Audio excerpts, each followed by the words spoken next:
Time to proceed with the work session agenda? Yep. Okay.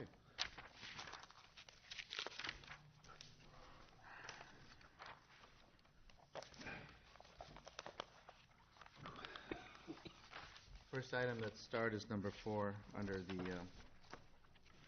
administrative services. Who's handling that? Okay. This was just setting the dates for the annual work sessions regarding the budget. I believe Lon sent you all dates, and we didn't receive any issues, so it was setting them for the 4th Friday and following Monday in January. So in 2019, that would be the January 25th and 28th. And for those of you that are a little newer to the council, the date that the budget has to be certified to the state of Iowa is the real driver for when we have to accomplish those things. So, the budget has to be completed and certified to the state by March 15th. It has to have a public hearing before that. So typically the first council meeting in March, we will do the public hearing on the budget and do the approval. But then it has to be published for public notification between 10 and 20 days before that. So when you start to work the calendar backwards, ultimately it means that the second to third week, fourth week in January is about the latest we can go for doing the budget work sessions and still have time to make adjustments in February. How much time should we allocate on those 2 days? Is that like a full thing, or is it a half day? Just normally I would figure probably a full day for one and a half day to the other. If you have strong preferences one way or the other. No, just the more notice I have of the chunks, the more I can plan work around it. Can you say those dates again? Sorry. It's the Friday the 25th of January and Monday the 28th. 25th and 28th. I mean, is there? I know that we've talked about this before. Was the preference to not have one of those days be Saturday? I'm just trying to remember. It is 2 days off of work for some of us, Yeah. Yeah, a lot of the feedback that we'd gotten was that people didn't like doing the Saturday and that it seemed to work better to do it during the week. But that's up Even to if it was council. a half day Saturday, that way we're not taking out Monday. I'd prefer a Saturday as one of those two, but I'm just one person. I don't know. Yeah. You too? I'm fine with Saturdays. We did it all day last year. I'm I'm out of fine with state that. that Saturday. Oh, you're out of state? Okay. Oh.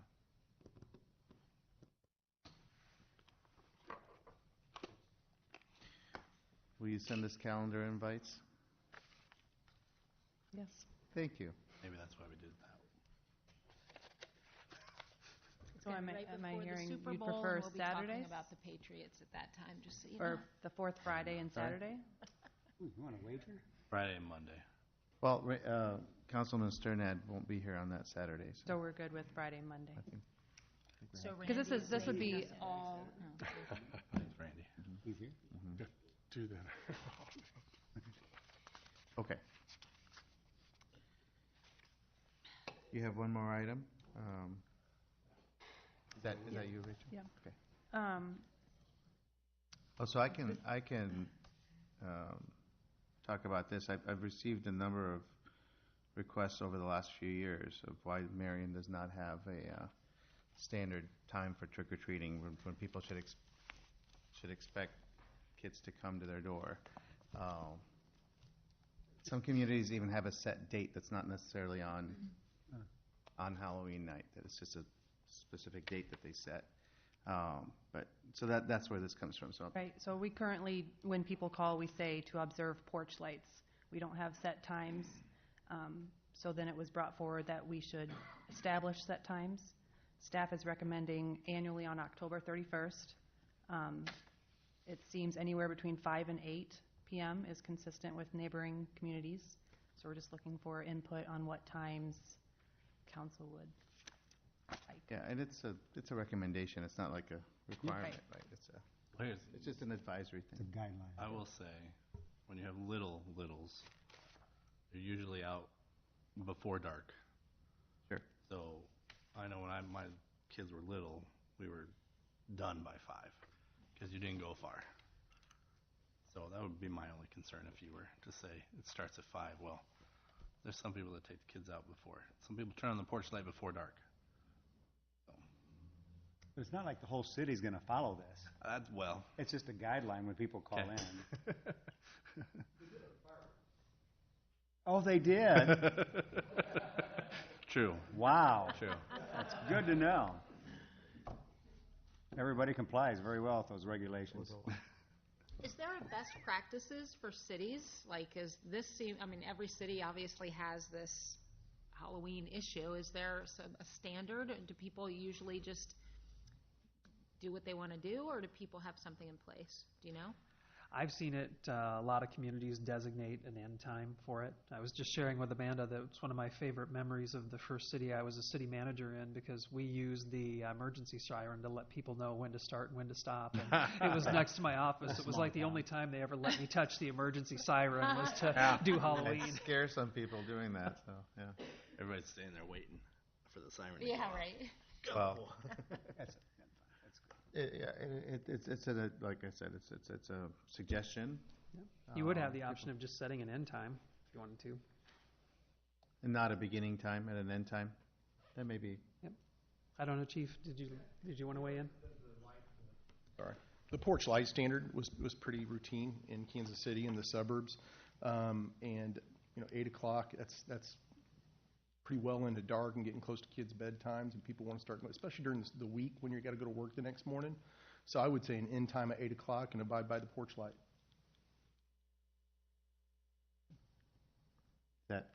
do we just need a consensus on this, or is this going to be an actual vote? It's an actual vote. It would be a resolution, but it's on the consent agenda, so. Okay. Is that okay? Is that generally acceptable to everybody? I don't see the need for it, but I'm a little with Will, but I don't really have a dog in this fight, so if everybody's good with that. You just want a guideline, so when people call in, we have a city guideline. That's really why we're porch doing it. light thing is totally It would also be advertised on KCRG for nah. area Halloween. Oh, Okay. We'll see how people vote on Thursday. no, this is in the consent, Oh, that's right. Yeah, it is so we're consent. not gonna vote. So I guess someone could move to have it removed from the consent agenda. Okay, we're on to police.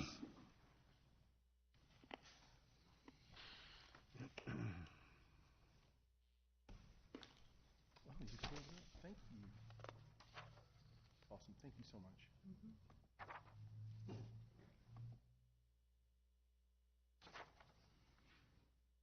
Good evening, Council, Mayor.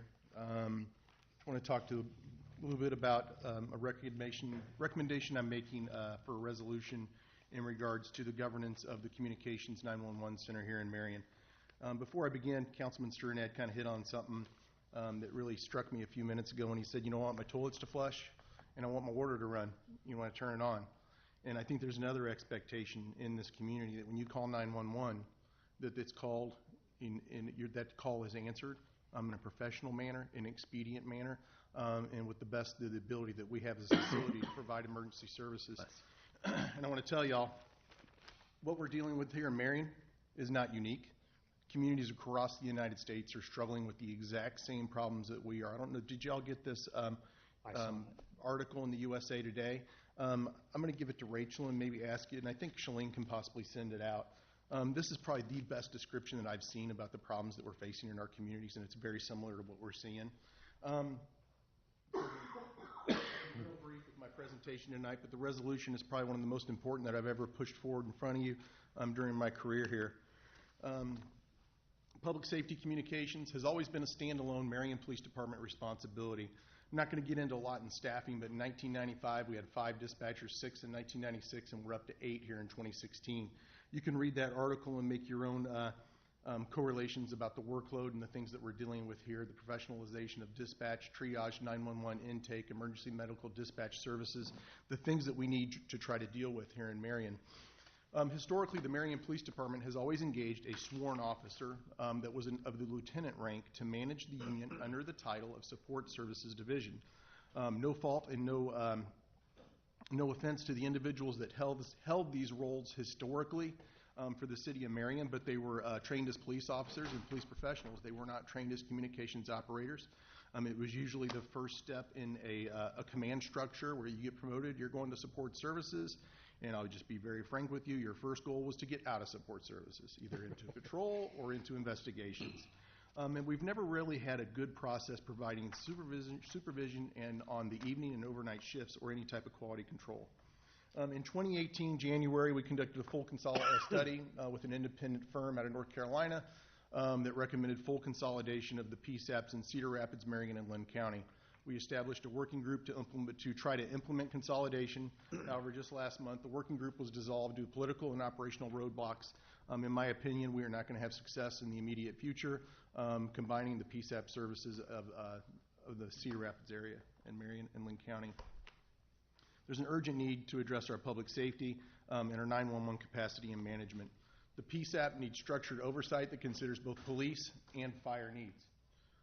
Fire dispatch and police dispatch are two totally different animals. The training that they need, the staffing, the way that we look at public safety communications has to change from a triaged intake of a call taker receiving a 911 call, and then on the dispatch side, the dispatchers having the knowledge to be able to dispatch police and fire services in a different manner. We need to establish day-to-day management and oversight and quality control from personnel that actually understand 911 operations. I recommend that we form a governance body that meets regularly to assess capacities, competencies, and the needs of the PSAP. I think that we have a unique opportunity ahead of us to put our political leadership with our fire chief, our police chief, and our city manager at the same table to look at the long-term needs. I think we have some unique opportunities to go after 911 money that is taken from excise taxes from cell phones that is being spent, in my opinion, very disparately on things that maybe aren't toward operational goals. In my opinion, the citizens of the city of Marion are paying double for their 911 services due to the duplicity and triple 911 centers that are serving here. It's extremely inefficient, but that's where we're at. And then over the next few years, and I'm not going to go too long into this because this is actually Strategic Goal 6 and you'll get a lot more into it, but to staff the PSAP to begin to allow call triage, emergency medical dispatch, and other professional standards to be implemented. This is where I want to go, and this is my recommendation for the resolution in the letter that I provided the council. The red boxes that you're seeing are the changes that I want to make this year, okay, 2018. And I know it's very difficult as somebody that's in charge of public safety.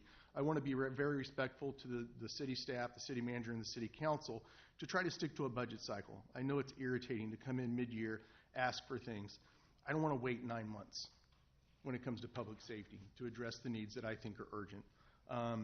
So what I want to do is I want to establish the governance board. That part's free, okay? It's the mayor, the city manager, the police chief, the fire chief, and one city council person coming together to form this oversight board.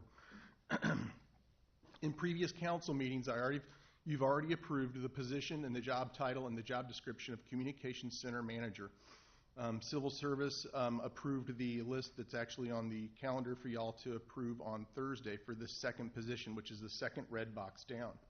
What you see in the blue squares below that is what's left over in 2018 for staffing. That's 7 personnel, okay, when we remove the Communications Center Manager or dispatcher and make them the manager. And we'll go through multiple slides and show you how this will progress when we get to Goal 6. But the governance board is key. I need the political power, I need the influence, and I need the expertise that sits at this table and that sits in the front of the room so we can go after those dollars, so we can go after and manage it, and maybe we grow. Maybe we look at other agencies that are dissatisfied with their service and we bring them on board and truly make it a regional communication center that's self-funding, nonprofit, but that we accomplish the goals, and that's excellent police, public safety communications service. My recommendation via the letter that I provided earlier is to support my resolution or recommendation to form the Marion Communications Center Governance Board, that we continue to engage in discussions with the city manager, city council, and department heads to develop firm goals on how to staff the communications center. If approved through resolution, the Marion Communications Center manager will be in place by next week, at which time I will direct her to begin to work on processes, bylaws. How does that board operate? And it would be an initial meeting just to kind of pick your brains and to get the ball moving. So In brief, that's where I'm at with that, and I'll be available for questions now. Any questions? Thank you, Chief. Any questions? I got a question, Chief. Is all of this moving ahead in the direction that you're anticipating? Our 911 center is going to be separate from Cedar Rapids and Lynn County? Yes. I mean, has that decision been firmed up that that is the direction? Yes, sir. That's what Cedar Rapids and Lynn County have? Cedar Rapids, I'll just give you just 2 minutes on what happened at the last meeting. There was a county basically took some pretty significant leadership roles. There was a county supervisor that took a leadership role. Meetings didn't occur. They simply didn't meet or make any effort to drive it. At the last meeting that occurred in September, where we were going to further the conversations of what's next, the Sheriff's Department sent just one individual that was actually a staff person from their communications unit, so I had no senior leadership there. The city of Cedar Rapids was pretty clear that they were going to invest in their own facility, and that this wasn't really an option for them. So my second question is, then, if we're going to be a separate, independent 9/11 communication center, Which we already are. which we already are we talking about housing this in the same facility? Because a lot of what I've read and understood is it's recommended to be in a separate facility outside of the police and fire station. For standalone for the city of Marion and possibly incorporating several other small jurisdictions, if we were to choose to go that way, I think we're good for about 10 years. We've got multiple stations that are open right now. I would say by the end of the 5-year staffing plan, we would have 2 stations still free. We actually obtained $75,000 from the 911 Governance Board just last month to reconfigure the supervisor's office into a working supervisor's office so that manager can be in there in real time with a headset, have access to the displays. We were going to build a supervisor's console so they can listen into the dispatchers, jump in, handle a critical incident if necessary. And then if we eliminate the customer service portion with people walking up to the window of the police department, and then we expect our dispatchers to handle that, we could modify that work area to possibly add maybe 2 more workstations. Okay. Now, there is dollars amount, the equipment's very expensive. Like I said, 1 workstation area was $75,000, but we have thought about that. And then moving forward, I know we've had considerations to maybe when Station 4 maybe is designed to try to figure out a way that either we make the land big enough or the schematic of the building where we could grow that and possibly move to there at some point in the far future. Other questions for the chief on this? I want to just say, thank you for your leadership in trying to get a regional effort together. We really appreciate what you did, and it's unfortunate. I was way more optimistic.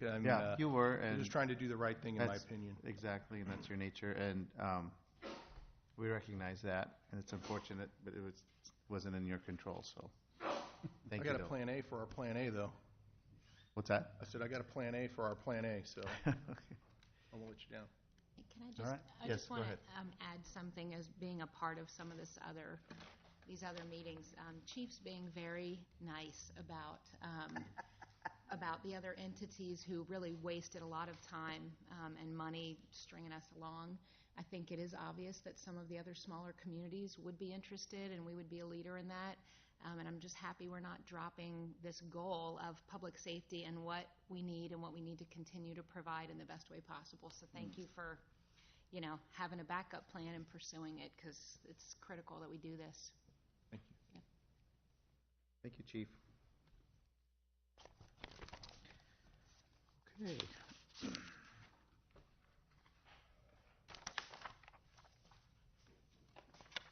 If there's nothing, no questions on the remaining items under consent agendas, then are there any?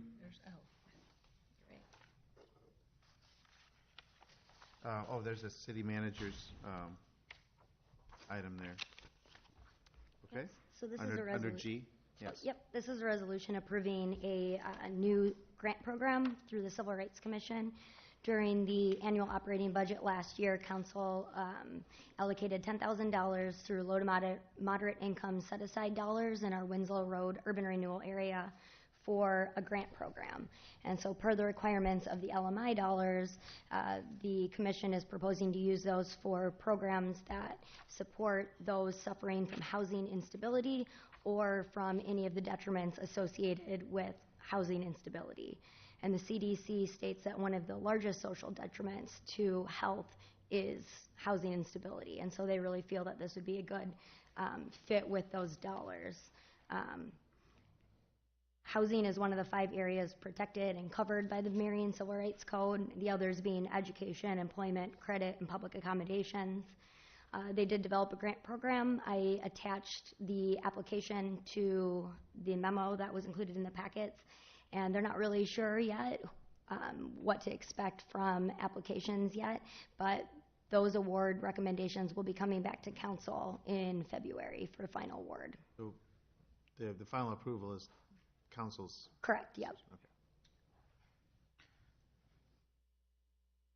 Any questions on that? Great. Good. Thanks for leading that. Okay, any other questions on consent agenda items before we move on to the regular agenda items? Anything that's not starred? Otherwise, we move on to administrative services under regular agenda. Is that okay? Chibo submitted a request letter for suspension of their liquor license deferral.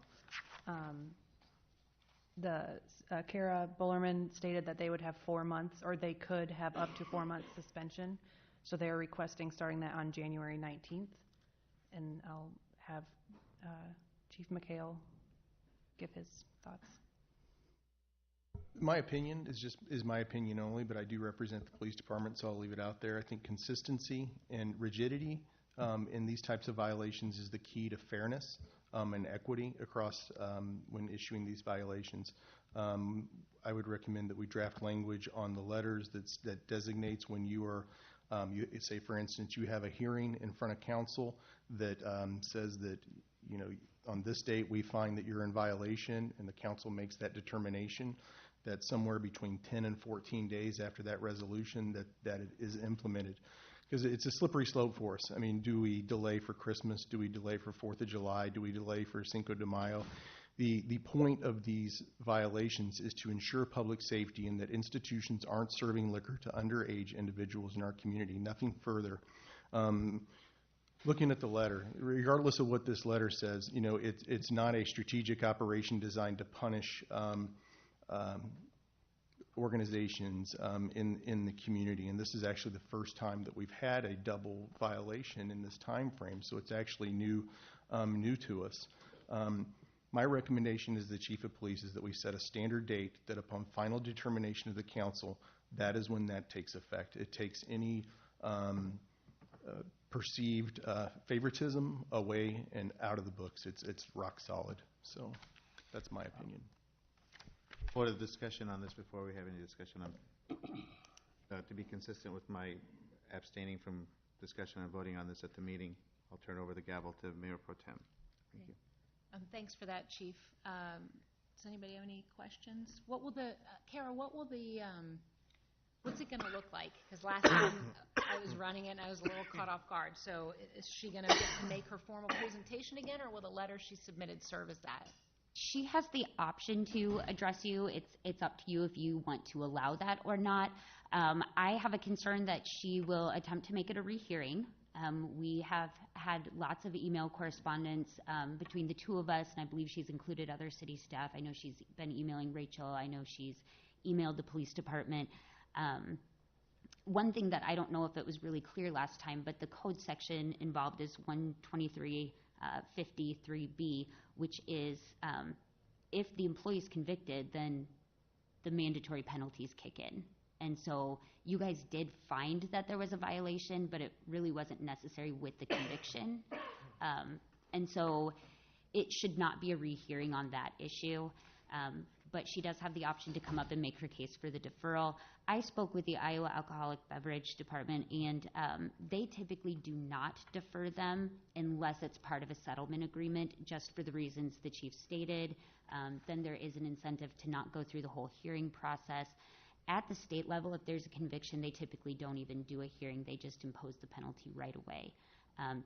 We do have a written policy that we're floating around and kind of tweaking a little bit to make this very clear so that it would be uniform, so that if this happens again, or if there's a third violation for somebody, or even for first violations, we have a written policy so that for councils in the future, for city staff in the future, for attorneys in the future, we know what Marion has done. So we're not saying, oh, what have we done in the past, and then have to hunt through. But legal agrees that we need to have a clear, defined policy. And if you do defer this time, then you open it up for everybody to ask for that deferral.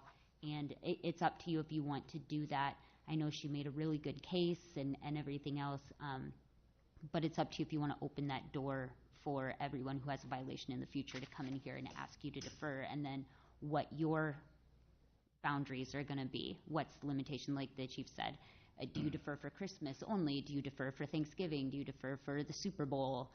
What do you defer for?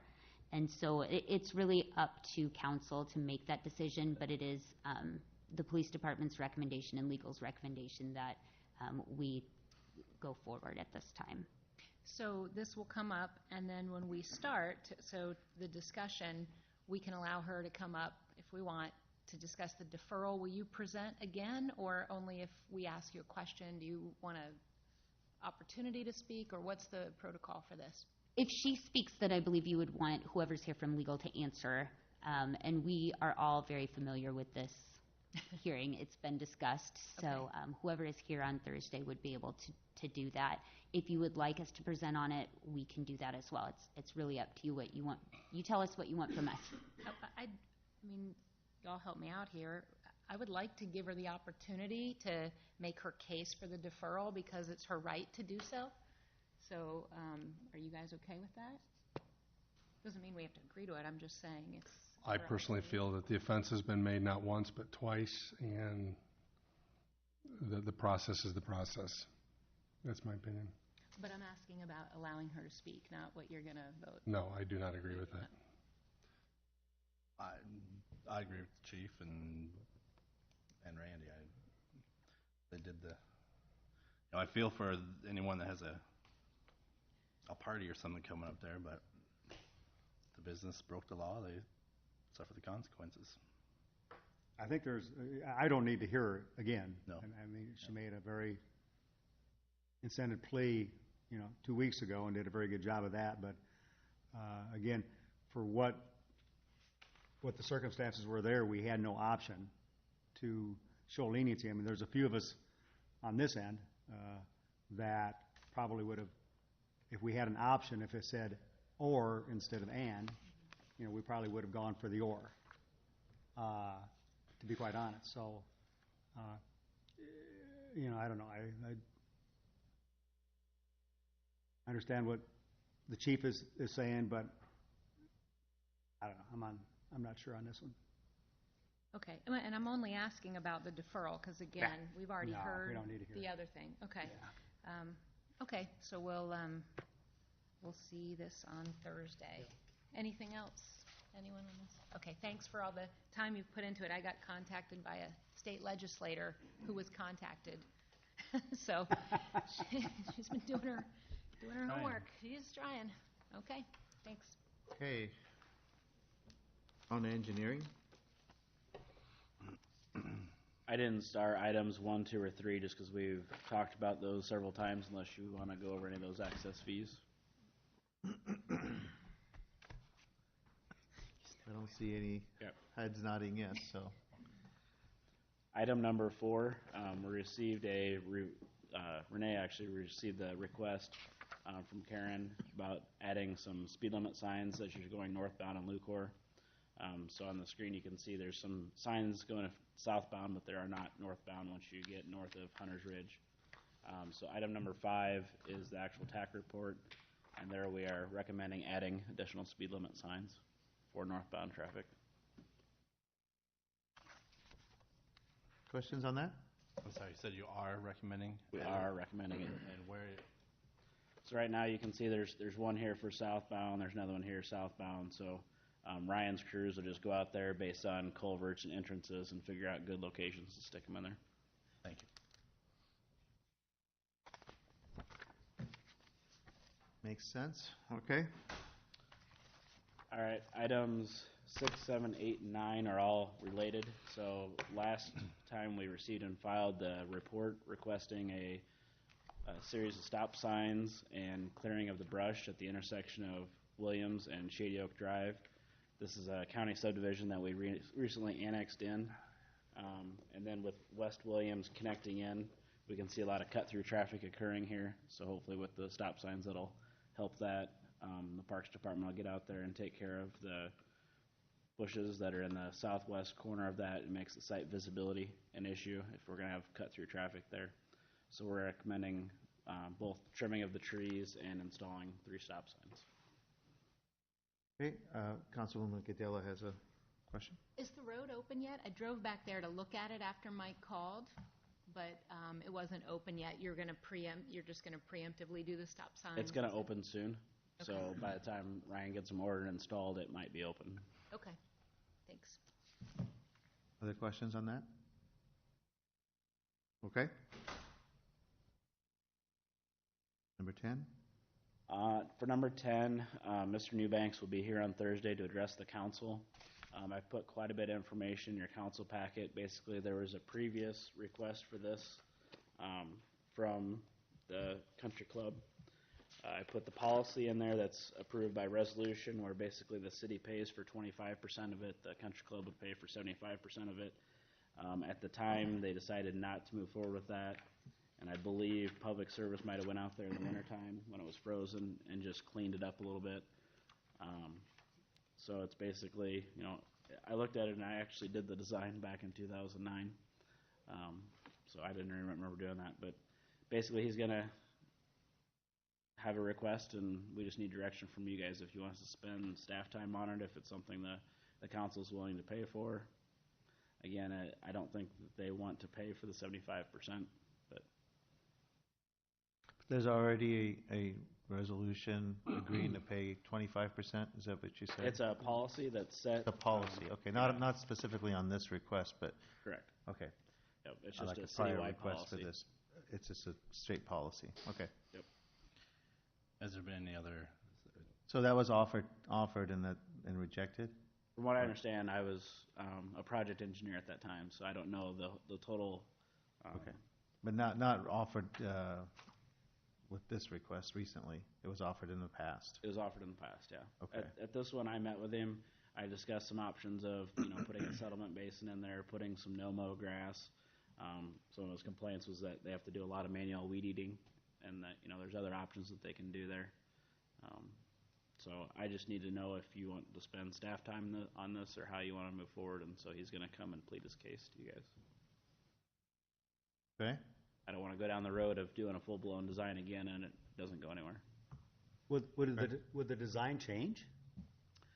The circumstances at the country club are Not a lot, exactly the but same as they were 9 years ago. Yeah, not a lot. Your prices are going to go up, things like that. Yeah. But that's still staff time. And you can should be able to pull out a no file and minimize the staff time. Yep. Yeah, it'll all come back to you. has there been any, like the homeowners around there, anybody else have any issues with? I have not asked them.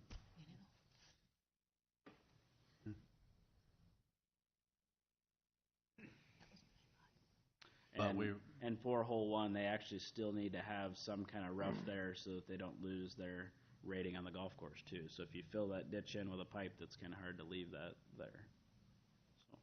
So.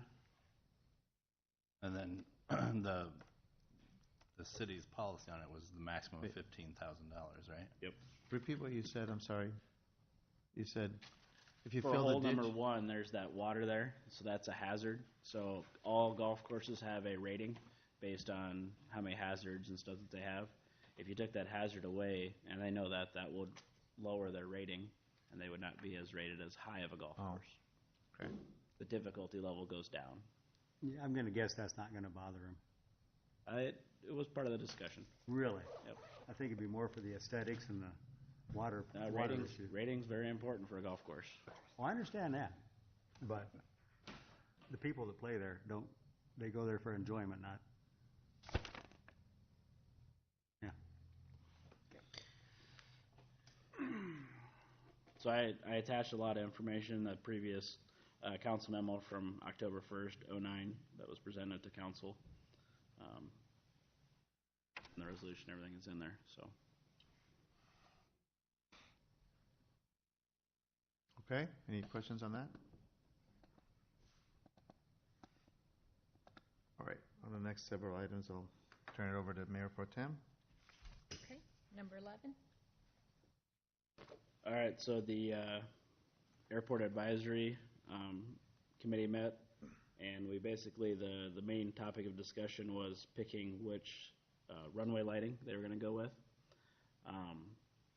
Talked a lot about the solar power, and they didn't feel very comfortable with it because when they need it the most, that's when the power source is not there. And so that one got kind of knocked out first. They really didn't like the 120 volt just because it'll vary as you go down the runway in light brightness versus the 6.6 amp. It alternates the current, and that way it doesn't dim as you go. So if you have a series of Christmas lights, if you go too far with your strands, eventually the ones at the end are not going to be very bright because you have to have too much voltage drop. And then they didn't like the APS power type because it wasn't FAA approved. So unfortunately, they picked the one that was most expensive, which when I put together the total cost estimate, I just assumed the most expensive one when we put it together last time I presented it to you guys. So the recommendation from the Airport Advisory Committee is to go with option number 2, which is the 6.6 amp trans closure type. And what's budgeted? What was budgeted for that? So like I said, when we threw together the CIP, that's the number I put in there. Oh. That's included in the 3.1 million Yes. in the CIP line, right? Any other questions? Anyone? Okay. Before we move on, I have a question in this area. This question will be for you, Mr. Ryan. If a council member wants to bring back a resolution from a previous meeting, is that done at this time or at the originally scheduled session on Thursday? Are you asking about a reconsideration? Correct. Sorry to put you on the spot. Yeah, no, I'm trying to remember what we did last time. I think if memory serves me correctly, it would go back, it would come back at the actual session, not the work session. So, Very good. I'll defer but it would till need to be the next consecutive one. So if this was at the last council session, it would need to be brought up for reconsideration at the next session. Very good. And I can just do that within the context of the meeting and not ask for it to be put on the agenda, correct? I believe so, because, I mean, your motion for reconsideration can. If the motion passes, then the reconsidered item would need to go back on the agenda. But just bringing your motion itself, I don't believe that needs to be on the agenda. Best practices, I'd recommend putting it on the agenda, but we're kind of getting into the Robert's Rules thing, which we mostly follow, but we've never formally adopted, and legal does not recommend you adopt. But that would be my recommendation for best practices. No problem. That was my intent, so I will defer till Thursday. Thank you for your help. So Randy, do you want to have it placed on the agenda for Thursday? We could do that, right? Well, we probably, Best practice. do we want it as a line item? Yeah, a council member who was on the prevailing side can ask that it be placed back there for Okay. reconsideration, so it wouldn't be a problem. Brandy's making the request, we can put the motion on there. Perfect. Then Rachel, if you would, please, I would like resolution number 27171 be replaced on Thursday's agenda, please. Thank you. Thanks, Ryan. Back to you, Anna. Yep, all right. Anything else for engineering? Okay, on to community development. Done.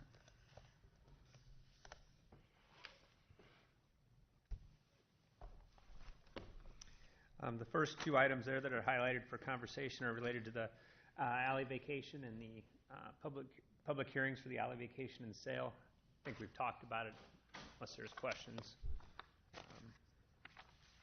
I wasn't going to speak too much on that. Number 1? Number 5, a public hearing on Thursday regarding amendments to the zoning code to provide use standards specifically related to uses identified within the code. If you recall, when we adopted the district standards, there were little marks next to some of the uses that specifically had standards that would be applied. And these items have been outlined in the document that you have in front of you. I believe there's 12 pages that specifically list out the standards. I wasn't planning to delve into that and go through it line by line, but I would ask if there's specific questions or requests, just for the audience's purposes. Some of the issues that are identified are delayed deposit services, which is the cash check and to go.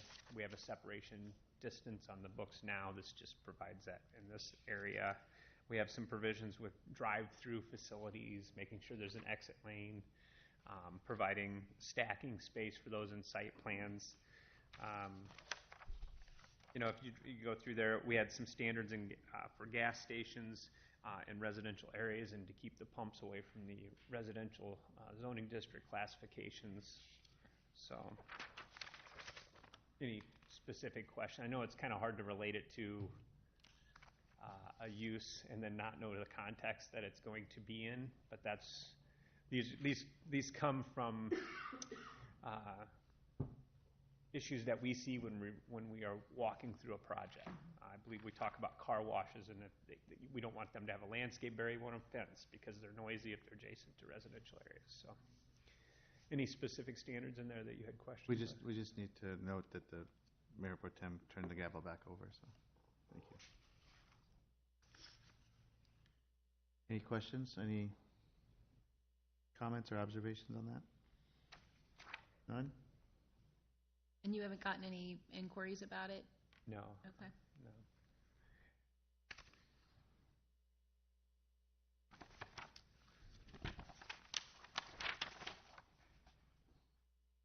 Okay. Number 8, we're back at it, Will. Accessory structures. And what you've seen some revisions to the language. We removed the whole conversation about large oversized doors. We left size, height, and design there, as we discussed. And then essentially the ordinance still does not allow anything larger than the 900 square feet. One thing that we can do, and the way it's written, it'll work. If you want to provide for the exception of the larger garage in a neighborhood, it can also be identified as a special exception or a conditional use. That way, when it gets built and the conversation, there would be public notification, Planning Commission review it, and the Zoning Board of Adjustment would make the final determination. So, I live next to Will and Sprigg built a 1,000 square foot garage. At least all the neighborhoods are notified. They're given the opportunity to speak, and those comments can be made. Other than that, the way that it's written here is just saying that the size will have the limitations of 900 square feet. It has to look similar to the house, and that the height of the structure should not exceed the height of the principal building. That's great. I mean, it's just great, right? No. No? You don't want the conditional use permit?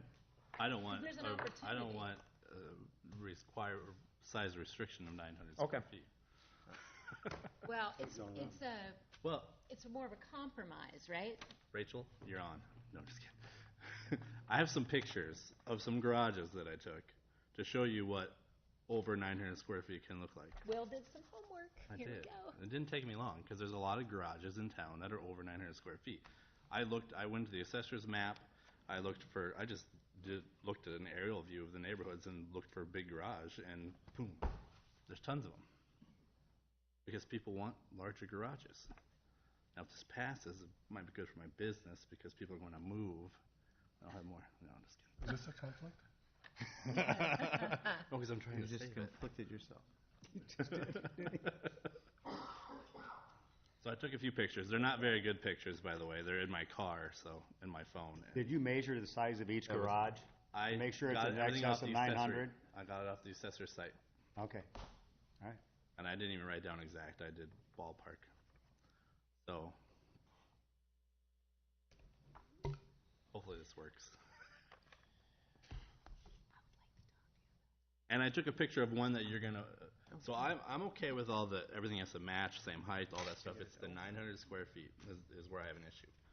And there's a picture of one that is exactly why we need to put everything else in place, minus the 900 square foot size. But they all have the opportunity to still have a garage larger than the 900. They do. That doesn't mean it's getting approved. But I think it's a reasonable, And Reasonable keep in mind, procedure. keep in mind too, when you have the one with A1, so it has to be 10 acres, under 10 acres. So what if, perfect example is someone in town who has agricultural, they grow some stuff, pumpkins, and they don't have 10 acres, but if they wanted to put up a building to house some equipment, then they'd have to get special permission, even though they're, plus some of these pictures are going to be 1 acre lots that are in town. So that is exactly what we're trying to avoid. That's a pole building that's getting built. Absolutely. This is no. You don't This like is this. a no, exactly. Okay. That's metal. Scared me for a minute. Yeah, I'm just like, saying. really? There's a question I there? was about to come on. I just happened to drive by that and I took a picture of it. So that helps our case. Well, yes and no. he's agreeing with the looks. I'm agreeing with the looks and the height and all that fun Okay. stuff. So I had it in an order, specific order, but I'm going down Let's the just have one person speak at a time, please, and then also, please, just, let's keep it orderly, please. so Thank you. Yeah, here's the picture. So I don't remember exactly where that one was. I took 8 photos or 8 garage photos, and unfortunately, I sent them in order, and that's not on order, unfortunately. No offense. I think that was okay. That one I think is number 2. I think that's on 5th Street in Marion. But that's the garage? That's the garage. And where's the house? Do Right you to your have- right. There's that gray building right next to it. But do you So look- that garage is over 1,000 square feet. But that picture doesn't give context to how it looks next to the house or the neighborhood. Like, that's decent looking, but without seeing how it fits in. Well, that's that's over 1,000 square foot garage. Well, just so we're clear on this, a 900 square foot building is a 30 by 30. Okay, that's over 1,000 square foot garage right there too. That's on 8th Street in Marion, 1900 or 1400 block. That doesn't look oversized or out of place, does it?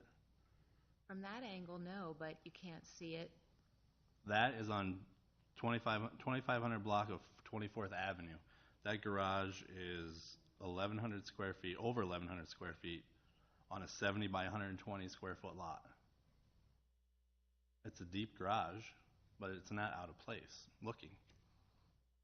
That's on an acre lot. Yeah, there's my car. You're like undercover. I was, yeah, no. That's on. So someone on an acre lot in town would not be able to build that garage right there, which is, that one was, I forget which one that actually is. That one, oh, that's 1,100 square feet, and that's on rolling. No, I take that back. That's 1,200 square foot garage on Williams Drive, on an acre lot. Okay, but to your point, that's not true that they wouldn't be able to. They would need to ask for a condition and get And approval. then if it looks appropriate, then they, That didn't say that in here. That's what Tom just stood up here But and that said. didn't say that in what? that's, That's what you're suggesting. I understand. That still doesn't mean it's going to get approved. So someone on an acre lot maybe it shouldn't. could build, I mean, that, not even close to the setbacks. That is on Rolling Glen on another acre lot. And that's a 1,200, no, that's an 1,100 square foot garage.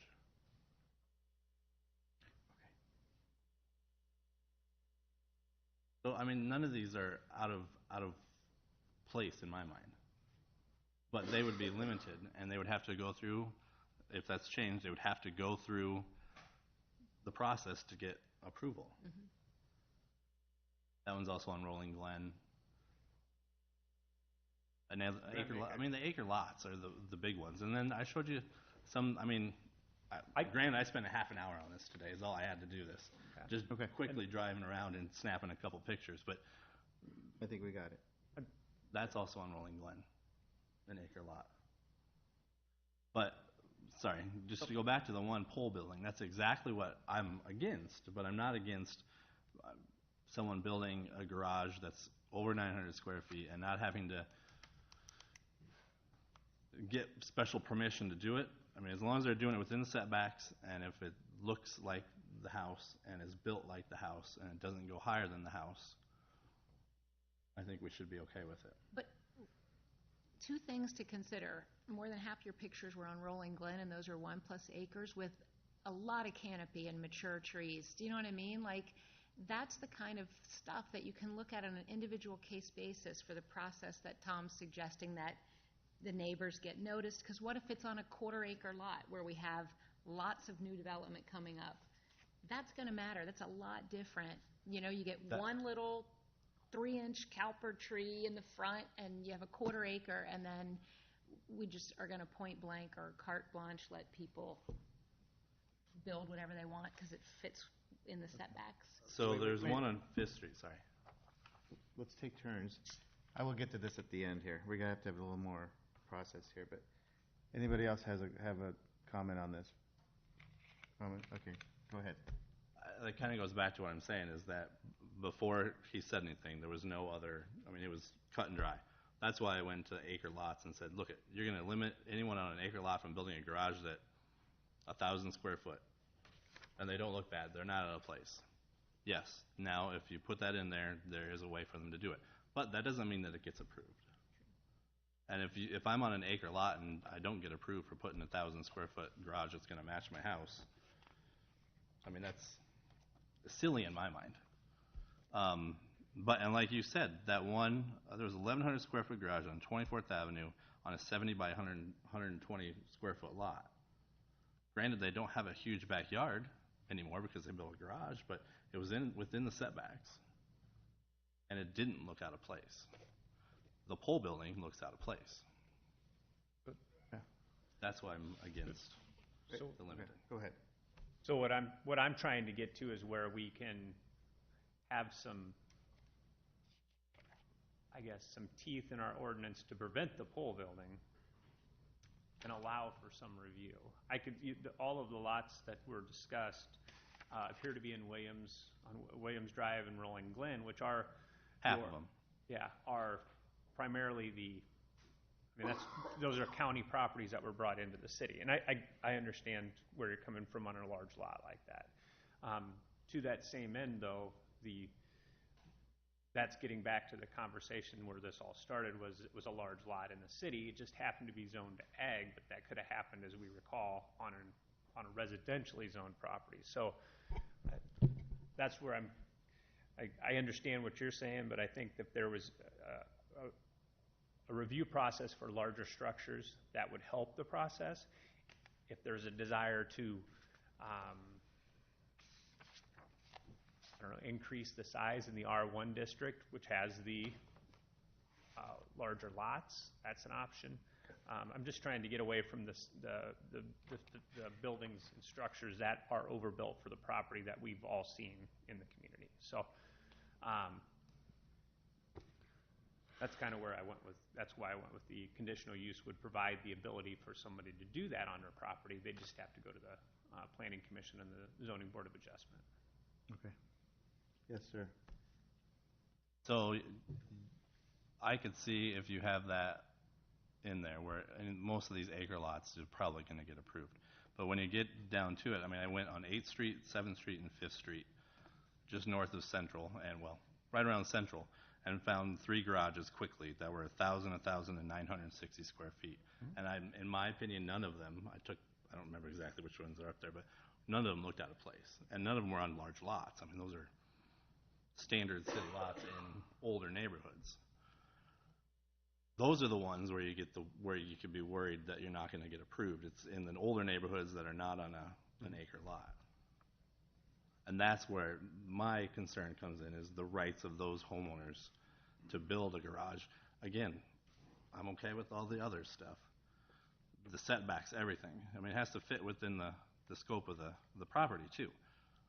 It's just, if you can go 1,000, go 1,000, as long as it fits. Okay. Other comments, or what do you need? Anything? All I'm looking just for is some direction from the council. I'm just providing options, this, within the ordinance. Don't mind. Yeah. Just take the 900 out and I'm okay.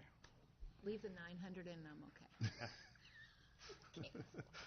okay. One option would be to increase the 900 to a number,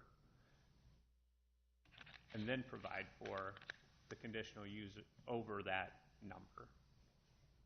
In a certain zone? If you want to, The large lot you could zone. do zoning districts, but I mean, I think from an ease of ordinance perspective, if you establish a number, I mean, we can maybe try to address the large lot issues, but I think having some kind of limitation would be better served for the community, but provide the exception through a conditional use, which provides the process for a bigger garage. It just requires that the neighbors are notified and there's a process in which it gets run through. I mean, obviously you're proposing this, so you're comfortable this will work, and that this is, I mean, again, you're our expert, so. Absolutely. Yeah, and Yeah, this I is mean, what, how it's done in other we've got the communities 900 and- square feet from the Cedar Rapids ordinance. I'd have to, Dave would know more about that, and I can provide the background if we needed to go that route, but and then the special exception would just provide the opportunity for anything other than that. If you want us to look at the large lot districts and say it could be, 1,200 in over an acre lot, still have the same standards, but if it wants to be over 1,200 square feet in those districts, it has to be a conditional use as well. I mean, that's another option that could be done. Larger the lot, the larger the permitted structure size. Anything greater would be a conditional use. Any thoughts on that from anyone? Yes, sir? I understand what you're saying, maybe go up above the 900, but I don't think you put a size limit on it. I think it needs to be, I mean, because where do you stop? I mean, 900, you could have said 800. I mean, I could have pulled more properties. I mean, I would, again, just say have it be within, as long as it fits within the setbacks that are on the books already. Well, I mean, we currently limit it. You can only cover 40% of the required rear yard. Exactly. Yeah. So, I mean, there's limits in place right now. But you've seen pictures, while you showed some pictures of ones that fit, there's also pictures of ones that we all, I think, have agreed don't fit into the context of a neighborhood. Are you pointing at him or me? You, sir. Me? Yeah. Well, you're going to have that. Of course you're going to have that, but it also limits most of the people who are doing it correctly. Does that make sense? So if someone wants to build a larger garage and they have to put it within the setbacks, they're coming for the permit. So they're going to have something that, can't be 40% more of the backyard. Correct? To get that permit. That is the current way the ordinance is written. Right. Yet we still have concerns. Okay. Councilman Jensen. Okay. Has a comment. Oh, my only comment is, again, the way you proposed it, you have tweaked this a couple of different times and met the vast majority of the requests and changes we have asked for. So I think we've come a long ways. Again, I'm satisfied with the way it's being proposed. Okay. Anything that's new to add that hasn't been already stated or discussed? All right, move on. So would the council like me to bring this forward for a vote? But I you- Keep it on the agenda? But you need to add in there that it can be conditional, yeah, I'll add all that in there where there's an exceptions, yeah. Yeah. With that That's- tweak, yeah. That was all part of it, yeah. Okay. We'll do that. Thank you.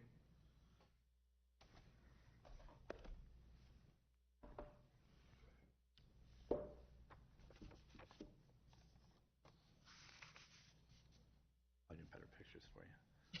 Oh, number 9, sorry. Yeah. Yeah.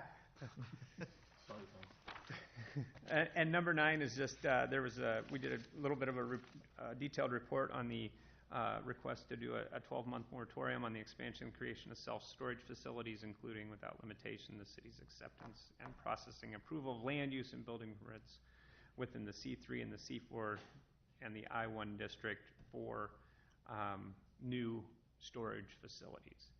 I would say that the C4 district is primarily the 5th, 6th, 7th Avenue area in the core of the community.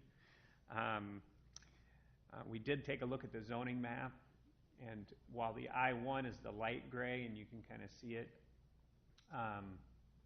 there's quite a bit of I-1 adjacent to Business Highway 151 west of Walmart over to about 44th Street. So it would limit that area for that use, and we are recommending that proceed. We don't suspect that it's going to take the 12 months to get this accomplished, but we just want to make sure that we have the appropriate time to move forward with ordinance amendments. We did get correspondence on this. So Yeah, I believe there was some somebody that had a correspondence history. Yep. project underway. Yeah. So would they be subject to this? They have not, I don't believe a permit has been issued on that, so they would be subject to it. Okay. Did everyone get? I'd like to correspond with Dave on that. I think he was talking with them. Yeah. I need to correspond with Dave on that. I know he was having a conversation with them as of the last couple of days, so I need to get an update from him on that. Okay, because I think the request that they would be exempted from the moratorium. Mhm. Because they have been in process of working with staff on it for quite a long time, apparently. I believe they've had the conversations. I don't know where they are in the permitting process. Okay. I don't know. Didn't I'd it have to say find they've already done grading and everything there? That's what I thought it said. Per Dave, the email says that he's identified the location and it's been prepped, but the approved site plan, but no approved or submitted building plans. I'll converse with Dave on that, just get an update on it, see where we are for Thursday. Okay. Sound good? Thank you. Okay, we have a few more items starred. Public services, update on the public service facility. 4 minutes behind. Mr. Miller? 4 minutes behind schedule. Is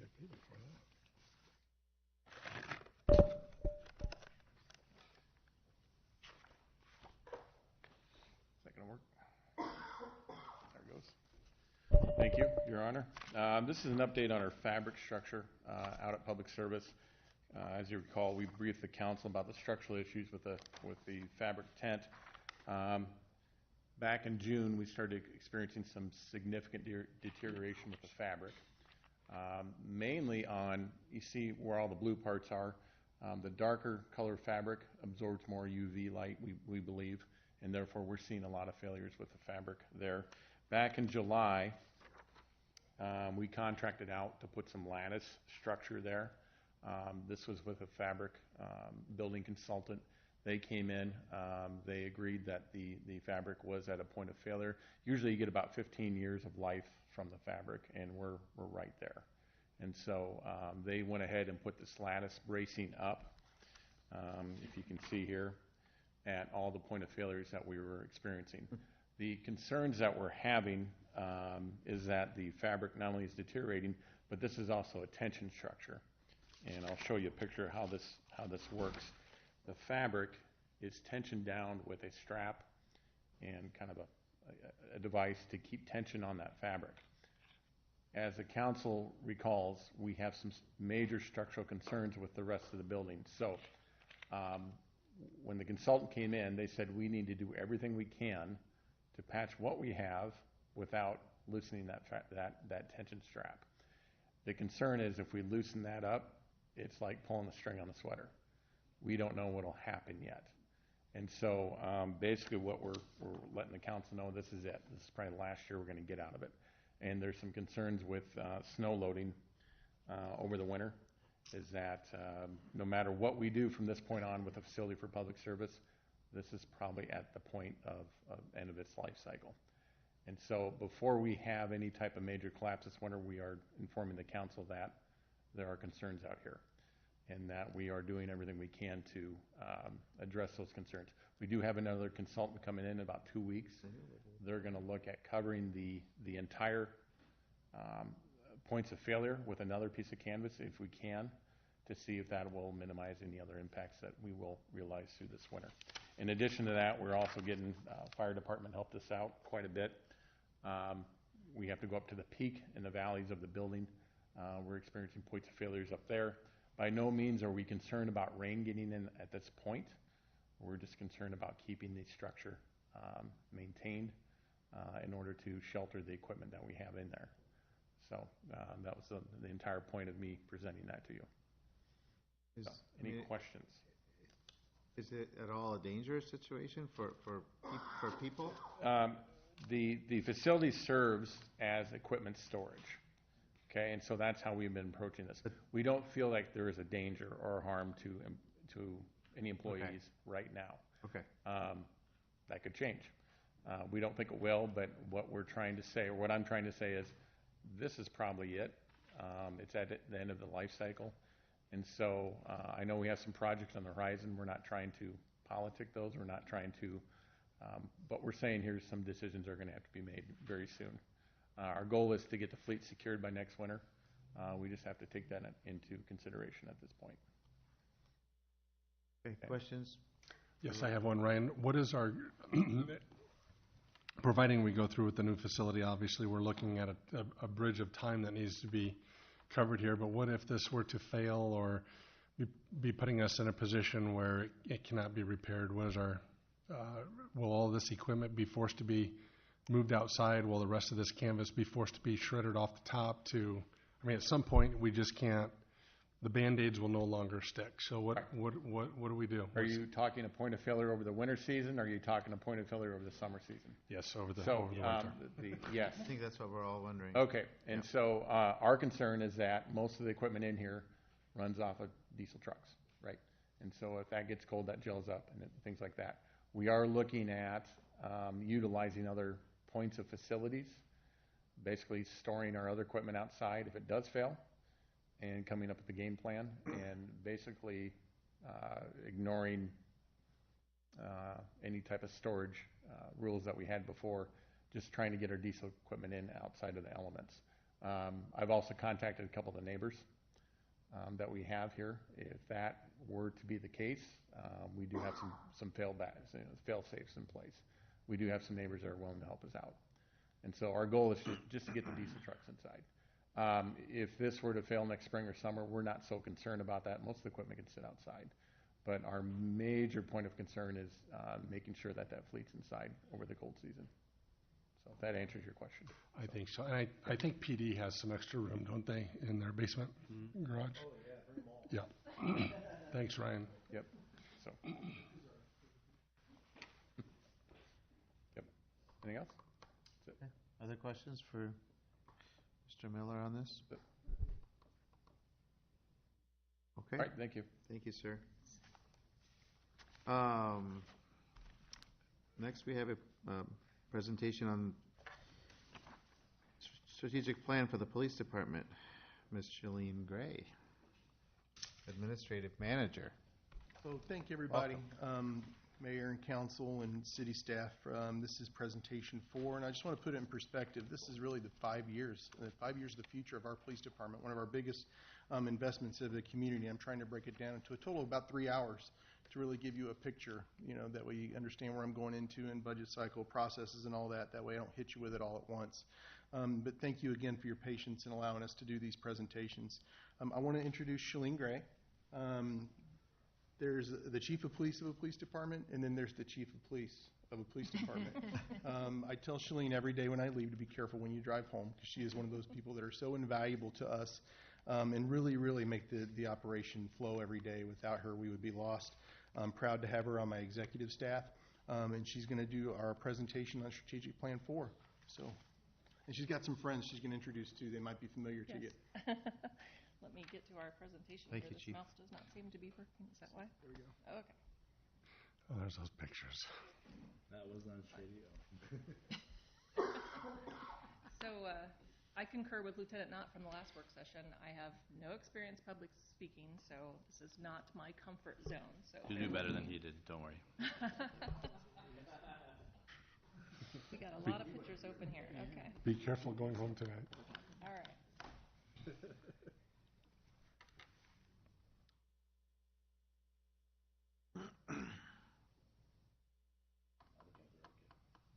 They're all still showing up there, but they're not showing up here anymore. There you go. Terrell's just trying to make Okay. the case for his budget line item. All right, so I have been working for the city for 22 years. I actually worked for a city in Colorado before that. I started there when I was 16, so I have about 34 years of experience working for city government, which I know tells you all my age because you're all doing the math right now. But so anyway, I've seen many different formats of how you provide service to internally, department to department, and externally to our community. As you are aware, the city is at a critical point where they are growing quickly. Our services are growing quickly.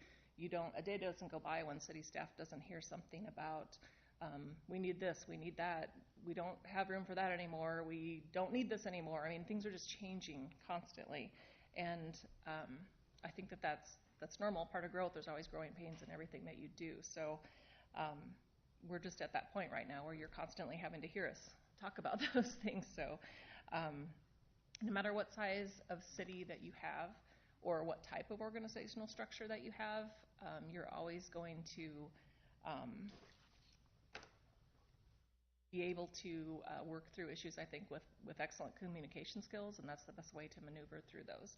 I truly hope that we can continue providing excellent service to the city of Marion. I know I don't live in Marion myself, but having worked here all these years, I mean, I've heard the stories, I've seen evidence of how we treat our community, and it truly is a special place to work. So today we're going to talk about Goal 4, which is working together with other city departments to advance public safety and fiscal responsibility.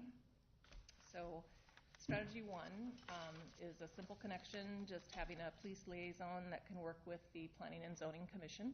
This would be an impartial law enforcement perspective that could be offered at these meetings. So that could benefit them, but this would also could benefit us by, we know what's coming, what developments are coming, how do we need to adapt our services. Strategy 2 would be to support interdepartmental efforts to reduce crime. So one example here would be rental properties. So properties that have disconnected utilities or dangerous buildings, that type of thing. We can share that information among city staff. We have an officer that works with crime-free housing, so his job is to reduce crime at these rental properties. So he has a lot of valuable information. He can share that with other city departments. They can share their information with him, and overall we reduce that crime. We make those areas more safe for tenants, for owners, for city employees. Strategy 3 is to use GIS and crime analysis to identify hotspots. So this is a very exciting time for us that we have our new data analyst. So we've been collecting data for years and have not had the time or the staff to utilize that resourcefully. Adding that GS factor to it just makes it that much more usable for everybody. And so I'm going to let our expert talk to you about that, Sunshine. she has been able to work some magic already that I think you guys have seen in different formats. So I'll let her talk about that.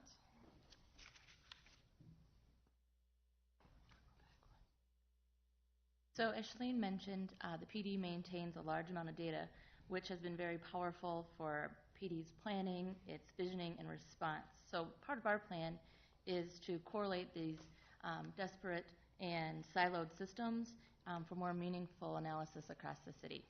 So with strategy 3, we have 4 elements listed. First, develop and implement processes that allow PD to work with other city departments to identify and address hotspots or problem areas.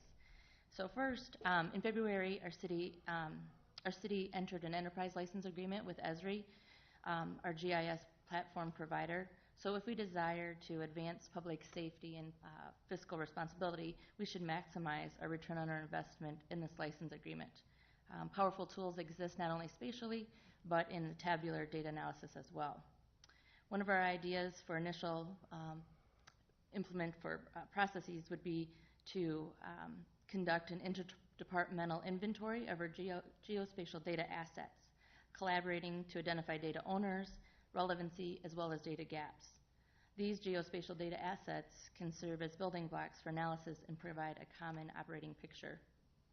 Another would be to standardize our geospatial data storage by using enterprise geodatabases. This will greatly enhance accessibility, discoverability within our own departments, as well as across the city. Our second element is to use GIS and data analysis to identify problem areas based on crime statistics. So leveraging GIS will add a geospatial dimension to our data and assist in propelling information into action. The next few slides, I'll just give a quick example of using GIS to identify hotspots. The third element is work with selected city departments and map their service demands on crime maps. The vision for this element is to combine city data to perform additional analysis, such as risk terrain modeling, which helps to identify where and why crime may occur, not just who and what crime is happening. The last element is once hotspots are established, city departments will walk the area to identify issues that can be addressed by the respective department.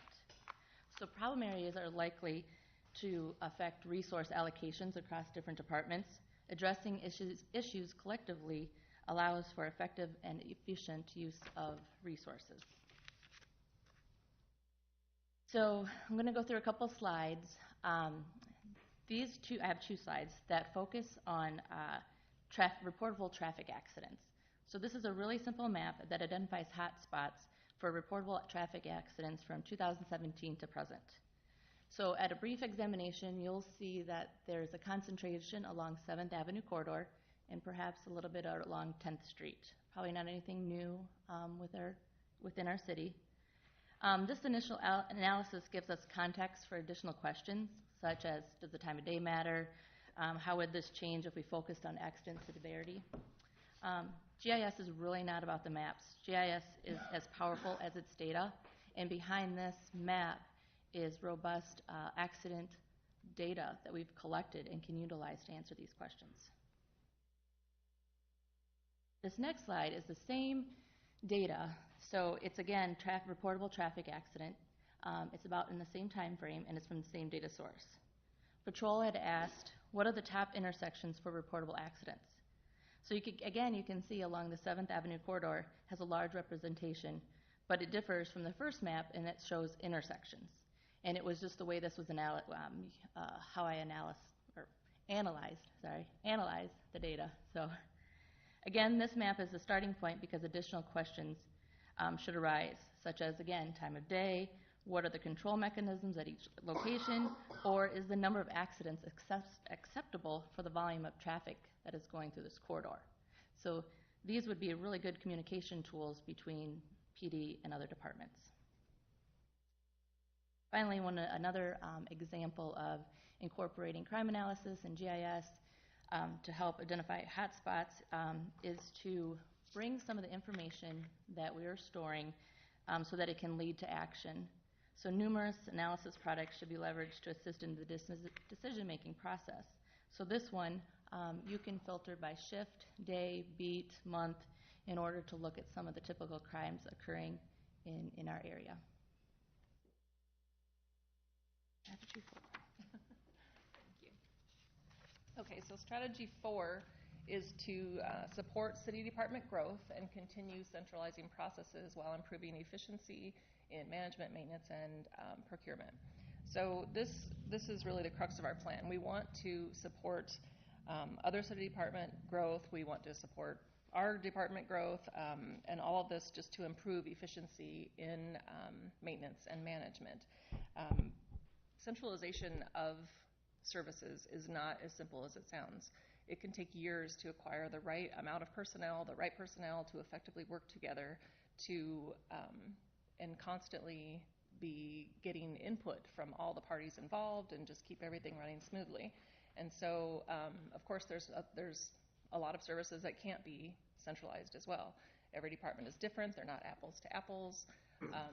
For years, the police department has, I mean, Lon can testify to this. The police department is different. We're different. We do everything differently. And that's true. I mean, we do. But we've found in the last few years that collaborating with other departments, we have found solutions to a lot of problems. And so we're really making headway that way. And we really look to have more relationships like that with other departments so that we can better our services citywide. When we met for our strategic planning, we received some employee input about what kind of common services would be best to centralize. And facilities and vehicle maintenance kept coming up. So those are things that we've been handling at our department for years. We have no knowledge of these things. I've been, over the years, I've dealt with boiler repairs and installing equipment in the squad cars. I've done all sorts of things. I have no knowledge of this stuff. So I rely on the honesty and the knowledge of vendors, and that's not being a good city steward. I mean, that's not how we need to do things. We need experts to come in and do these things. Sworn personnel has been handling these things for years for us as well, and we need them back on the street.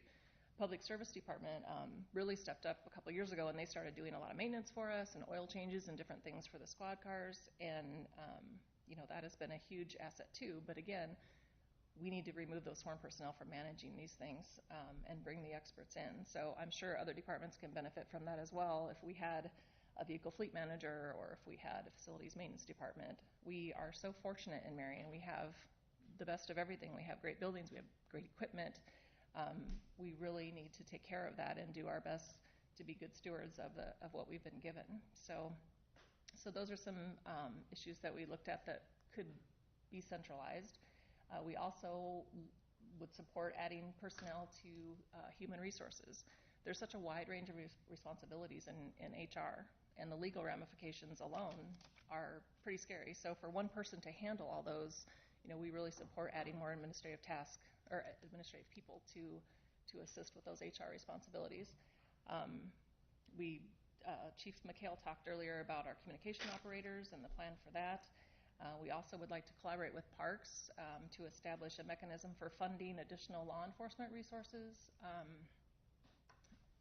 All the beautiful parks that we have here in Marion, all the trails. We keep adding more and more people keep coming. We need that public safety presence at these locations as well. So if we could work with them to find some grants or some funding resources, that would be wonderful. So I can give you an example of how centralization of our IT processes have worked very positively for us over the last several years.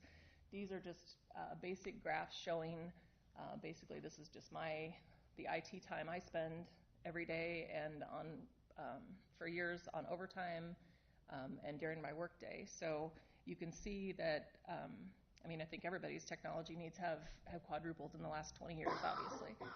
So just in the last 8 years, from 2010, you can see that we progressively keep going up. We really peak in 2014, and then we start coming down again as we centralize things. So 2013, we added our IT manager, Terrell. And 2015, he partnered with Marco Services for our managed services, providing like engineer time and that type of thing. A help desk, which is huge. Terrell and I both, for years, have been I mean, we're interrupted every hour with IT needs from people or from vendors or for, something that's broke.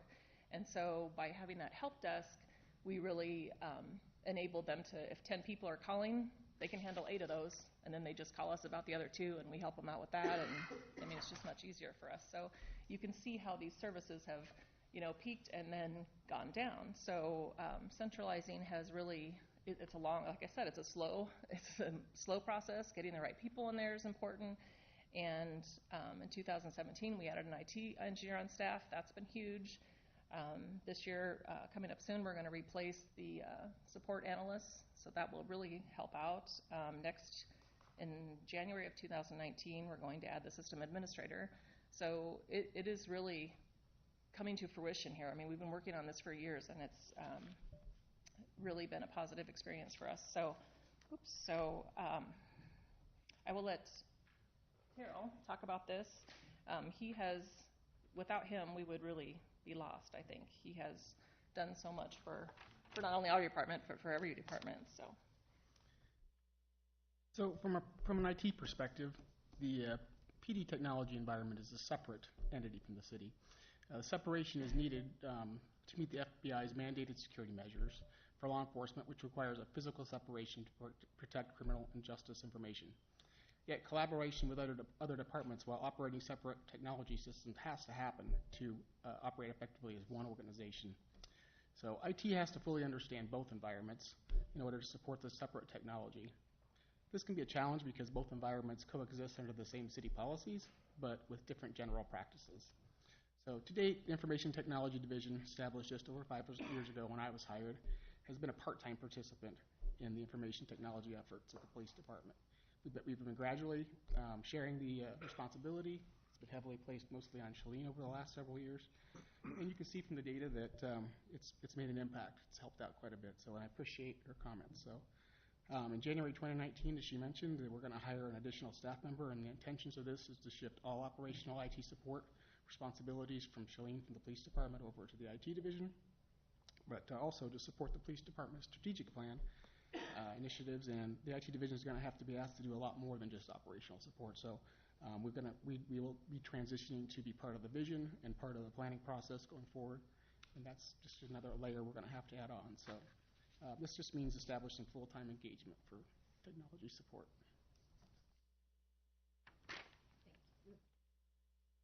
Okay, so how will we know that Goal 4 is successful? We will see crime reduction in the hotspots, which decreases the city services, demand for the city services in those areas. We will be sharing geospatial data to optimize operations. We'll see a reduction of accidents in the high-volume crash areas. Current city staff will be removed from that day-to-day maintenance of IT and 911 and fleet and building maintenance functions. The public safety communications are enhanced, professionalized in a civilian management model. Again, just getting those sworn personnel back out to the street where they belong. And so overall efficiencies will be seen if these new positions are created to manage specific services for multiple city departments. So in summary, I think this is where the city is at right now. We are creating the stage to optimize efficiency citywide. By centralizing processes, we can determine what services could be shared and reallocate those duties, and it's going to decrease cost and it's going to increase productivity. And so we are all very excited about these things, and we hope that you see the benefit in our goals as well. Thank you. Do anyone have any questions or observations, comments? Go ahead. I got one question. Goal number 4.1 is to establish liaison to the Planning and Zoning Commission. Can you give us a couple of examples on what you're looking for there? Because, I mean, I've been on the P&Z Commission. I'm trying to think about what you're going to do there, what the liaison would have as a goal, so I'm at a blank. Firework zoning, different issues that may come up. I know we're constantly talking about the size of buildings, storage garages. A lot of those things can impact crime. It isn't fruitful. But I hear a lot of things sitting here at council from him. And I'm like, from that guy. But it just tactically to know what's occurring in the city. If I see that there's going to be a huge subdivision built on the north side 3 years from now, that factors heavily into when I redo the beach structures. Because right now I've got a 20% growth allocation in my 511 and 513 districts for the growth to occur, and the calls for services still segregated evenly among the officers. So having a liaison, we're not going to vote, we're not going to get into your business, but just to be there and to hear what's going on and contribute if they ask, will give us a better strategic picture of how Marion is going to grow, how Marion lays out, which in turn drives our strategies as a police organization to keep it safe and to staff our agency. That's just my thoughts. I think Councilman Sternett had a comment first, right? No? Okay. Yeah, one of mine was about yours. When I was on planning and zoning in New Jersey, we had a Mount Olive police officer actually who sat on the commission, and it was helpful for things that you're mentioning, but also when we were looking at building plans and door entrances and just having that perspective was just a nice, another, slice of representation. I don't even know if we have an open seat or if that's something you consider, but when I saw that in this plan, I thought that was a great idea because of all of the growth that we have going on. I think it's a needed perspective. In bigger cities, it's really important when zoning things come in, allowing certain types of businesses and proximities, and it could be a huge benefit. Maybe we find out after a while that maybe they just invite us to a few meetings, but it's something that we wanted to try to go down that rabbit hole with. And then I had a second one, 4.4.1. Support the establishment of a facilities maintenance department. Is that within the PD? Is that another seat here? No, we were talking citywide. I mean, if you want to answer that. So I don't want to jump in front of Shalene here. She can probably answer just as well as I can. So who's mopping the floors? Who's cleaning the bathrooms and things like that? To work into a process where I've got one full-time person and a part-time staff right now, and I know that there's needs here at City Hall. There's different needs at public service to maintain our buildings through just basic janitorial service, upkeep, whether it's a strategic plan for when do the furnaces get serviced. And if we manage that across the city and invest with one vendor and they service all of the heaters at the same time, maybe we could get a better deal, because right now we're doing it independently at the PD when we get our carpets cleaned. Instead of saying, hey, come clean the PD carpets, and they give you X amount, maybe this facilities person is more knowledgeable about, what are the needs at City Hall, what are the needs, or this division, to get us better bang for our buck and leverage those types of things. That kind of what we're looking at there that way. And the experts, their knowledge, having actual people that know how to do these things. Right. I was curious because of the word department. It sounds like, and I don't disagree, you might have more buying power or scheduling power, but it sounds like that should maybe not be part of your strategic plan, but be part of our city's plan. Because just in terms of the synergy of all the departments working together, I don't know that you need to be responsible for that per se. It just caught my eye because it was department. It's initial discussion phase. Yep. We've had a couple of discussions with the city manager's office, and I think our position is that we would support that because historically, we got this, and we would want to be part of a bigger maintenance picture. So establishing a new department, it wouldn't be our department. Right. Okay. Okay, if that makes sense. It'd be Lon's department. All right. Yeah, just needed a little clarification. Okay. No worries. I'm good. Thank you. Yes. The terminology in my world would be function. Function. I just want to comment on a couple of things. One, I want to run off the shirt tail of that one just real quick. I was going through last month's bills, and I would agree. I think I counted 6 different locations that we wrote checks to for janitorial supplies. I think a city of our size, that's ridiculous. I think we should be zeroing in on the same vendor, cutting one check. There was checks to Menards. If we need light bulbs on vehicles, I see O'Reilly's on there. I see 6 different, car parts places. I think that's something that definitely our finance can be working on, but I think you're hitting the tips of a lot of subjects here that are important for the city.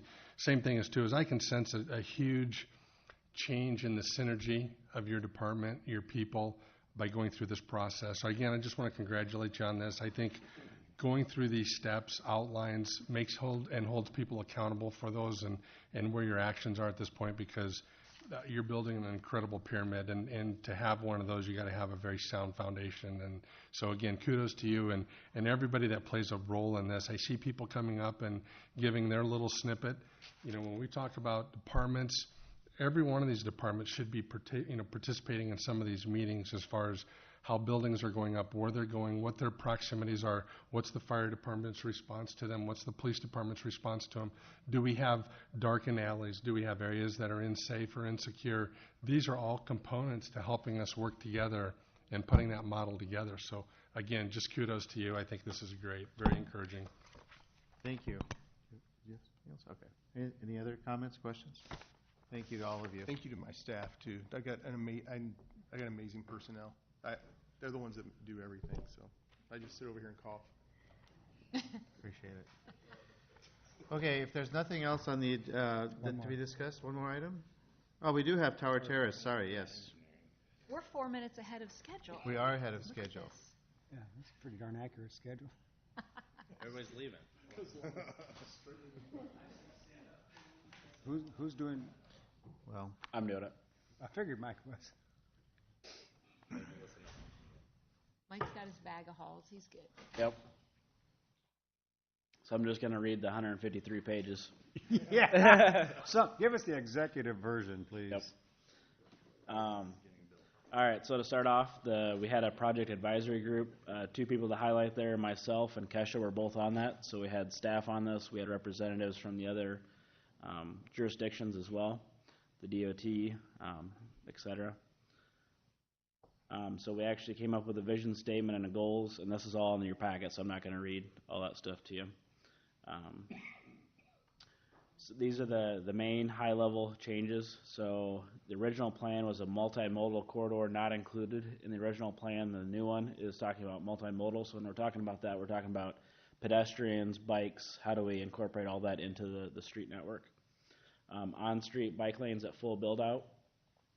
And that's something we'll get into the cross sections, but before, how we're building it today is we're building 2 20-foot sections. One of them is a lane in each direction and a bike lane. And that's for, basically we have to have that wider section so that fire trucks can get through there. If there is a stalled vehicle, they can get around that stalled vehicle. And so we're using one of those lanes as a bike lane.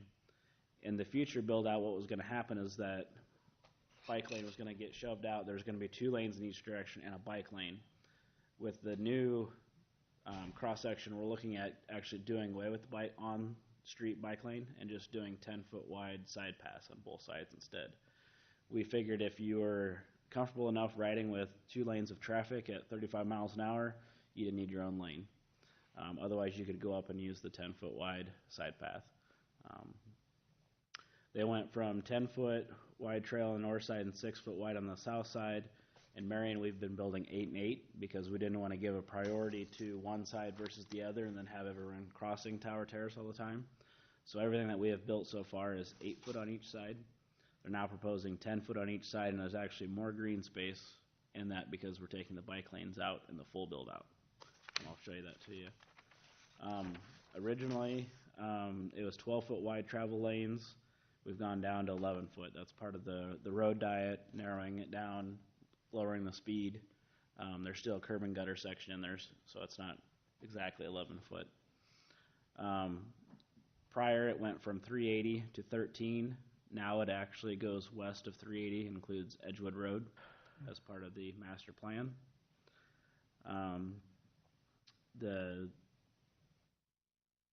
Before they had the plan profile and cross section, and so that was a lot of those 11 by 17 sheets that you saw. So they've actually looked at it. We gave them copies of our plans, so we've just gotten a lot farther along with it. They had general locations of access points, and basically we've updated those and shown actual access points, and then there's even a slide in there on all the proposed roundabouts that are either proposed or going in along Tower Terrace. And then there's a lot of discussion regarding trees, landscaping along the corridor, and a lot of this actually got pushed by Lynn County of why are we putting bluegrass in all of this where we have to go out and mow it and maintain it, and actually had a minimum goal of 30% pollinator plant mix I know with the existing sections of Tower Terrace, the Parks Department's actually gonna go out there and looking at putting grasses in there so that we don't have to go out there and mow it and having that extra expense when we can just plant it in some grass that only gets so tall, and then it's not just green, it can have some flowers and some other aesthetics to it. One hot topic that I'm sure you guys will hear about is the section of Tower Terrace through Robbins. So the profile here is how it was originally drawn in there. There's a crossing of the CN Railroad, there's a crossing of Dry Creek, and then coming back down, you can see that they're pulling the alignment north so that it crosses both the railroad and the creek at more of a 90 degree.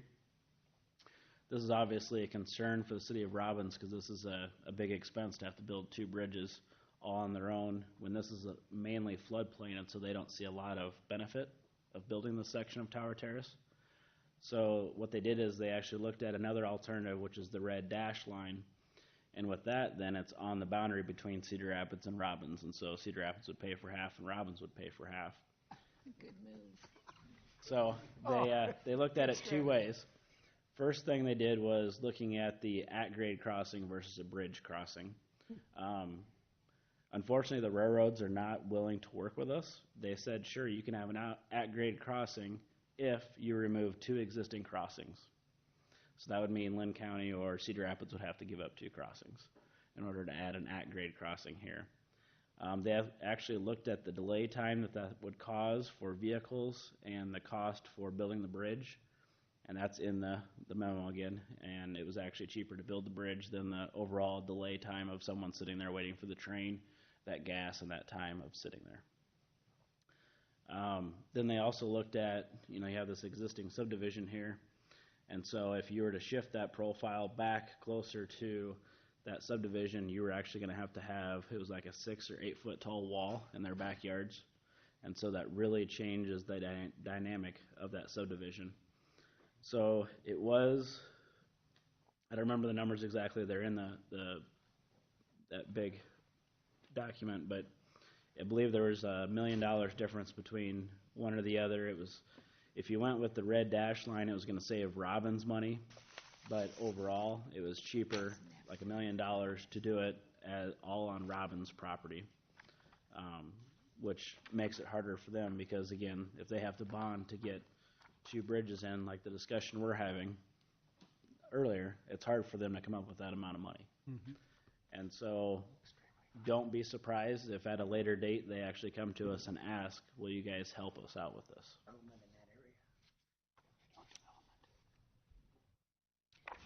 All right, so this we've kind of alluded to already, but this is basically the difference between the cross sections of what we're building today. So the top one is the one that we're now going to build. So you can see it has the 10-foot wide trail on both sides. It still has the 20-foot roadway section in there. Basically, all we're doing is we're changing where that median is. So you can see that the median is getting a little bit smaller, and we're actually having a 14-foot wide green space instead of only a 10-foot wide green space. Unfortunately, we are the farthest ones along with Tower Terrace, so a lot of ours are already built, so we'll have to figure out how we're going to go about that. And then this is the full build out. So again, the top one is the new proposed, so the bike lanes go away. The bottom one was the original with the bike lane still in there. And so because we're able to save that amount of paving that we have to clear snow off of, that we have to restripe, that area becomes grass area that we can put utilities, trees, all kinds of other benefit in there. So here's kind of a rendering of what it's going to look like in today's condition. You can see in the middle they're proposing plantings.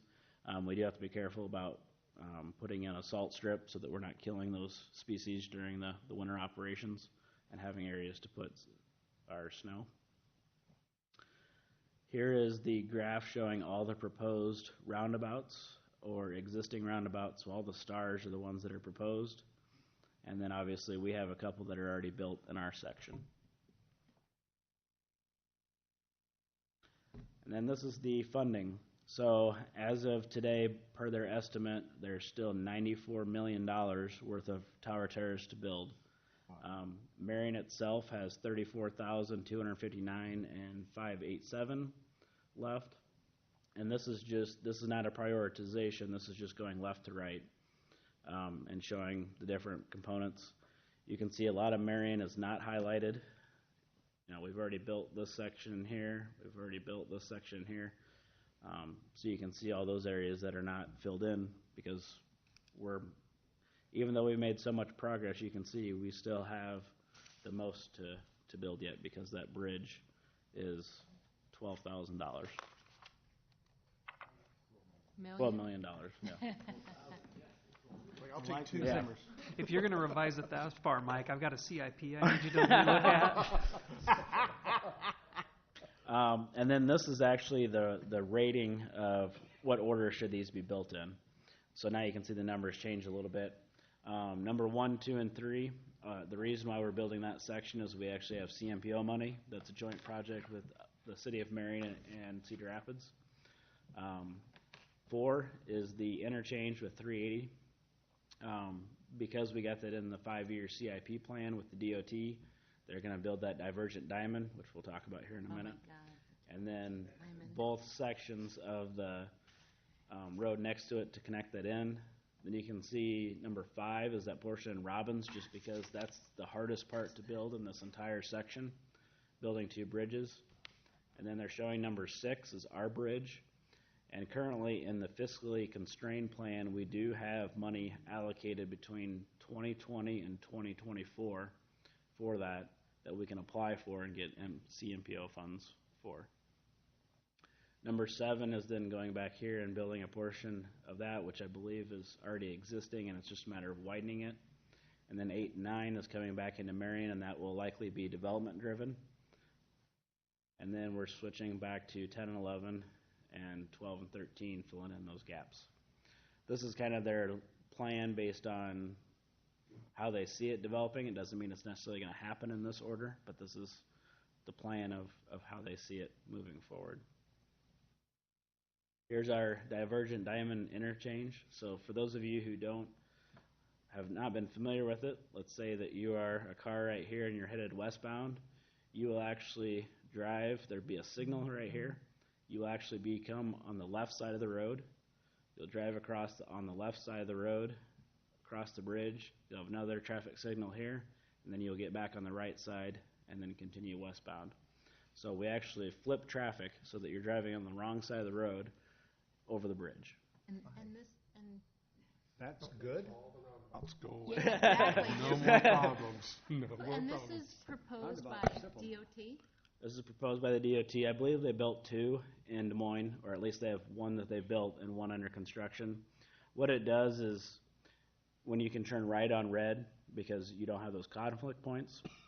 So when you have a lot of left turns, it makes sense to get you on the left side of the road, so then you can make those left turns easier.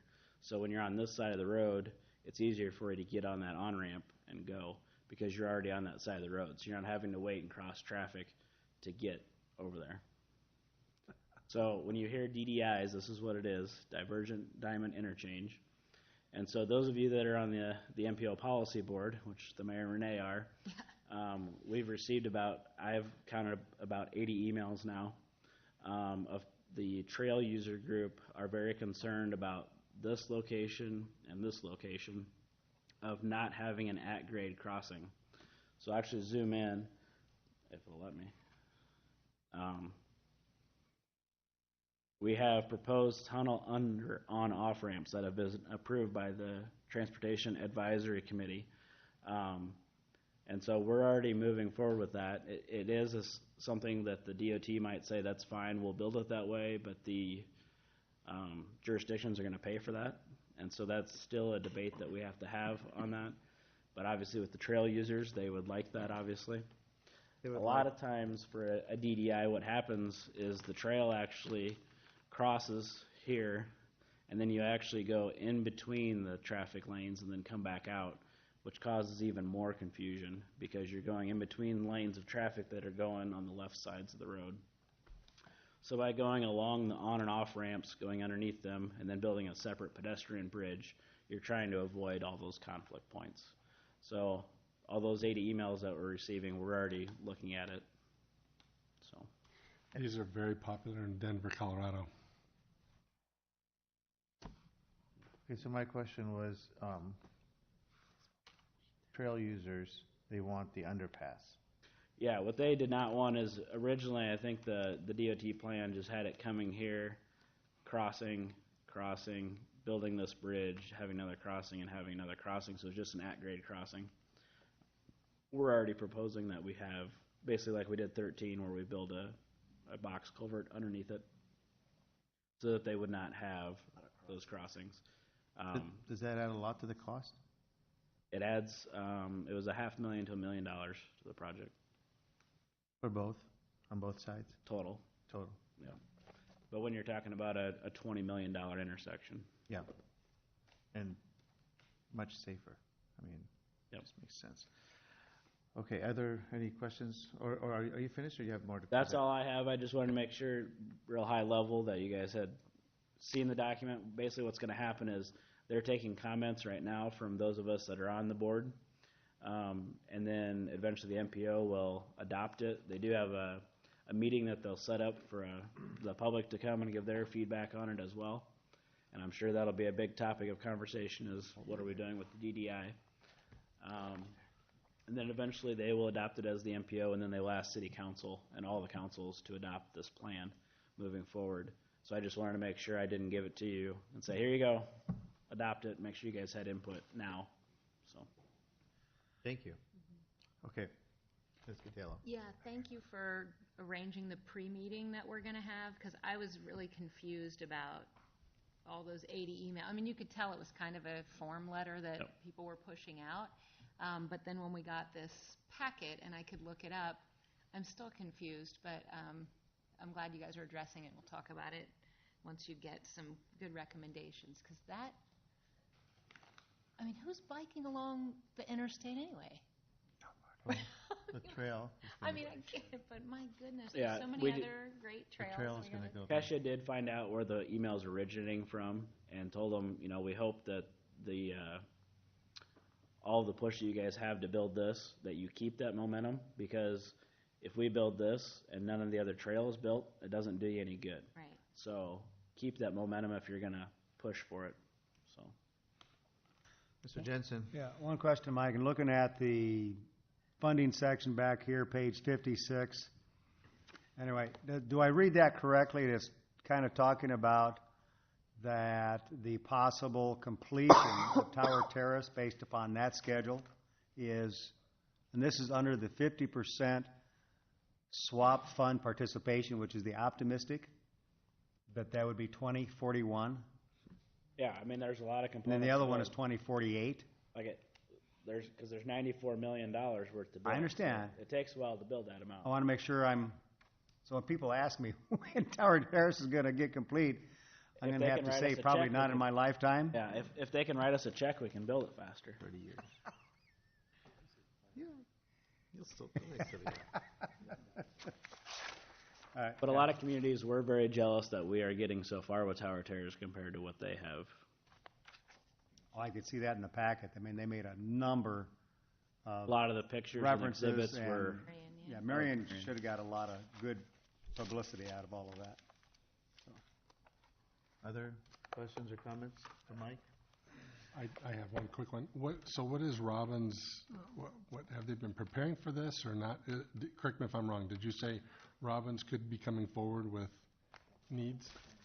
Yeah, I mean, they know about it, but to be honest, it's not a big driver for them. You know, building that section of Tower Terrace does not benefit them that much.